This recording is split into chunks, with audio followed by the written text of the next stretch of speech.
या पोलीस कर्मचाऱ्याबरोबर अतिशय भयंकर घटना घडली। छत्रपती संभाजीनगरमधील 42 वर्षीय सिद्धार्थ जाधव हे छत्रपती संभाजीनगरमधील हर्सुल मध्यवर्ती कारागृहाचे शिपाई यांच्याबरोबर जी घटना घडली त्याने अख्खं कारागृह हादरलं।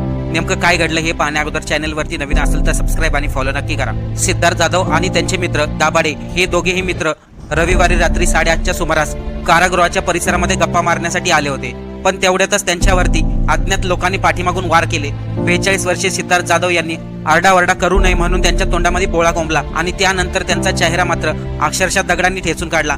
यामध्ये त्यांचे मित्र दाभाडे यांनी तिथून पळ काढला। या हल्ल्यामध्ये दाभाडेही जखमी झाले। ते सिद्धार्थ जाधवच्या दारासमोर जाताच खाली कोसळले। दाभाडेंनी सर्व घडलेली घटना घरच्यांना सांगितली। यामध्ये 42 वर्षीय सिद्धार्थ जाधव यांचा जागीच मृत्यू झाला। सिद्धार्थ जाधव यांना का मारले, याच्या पाठीमागे कोणाचा हात आहे आणि कोणत्या कारणामुळे सिद्धार्थ जाधवला मारण्यात आले, या सर्व घटनेचा तपास पोलीस करत आहे।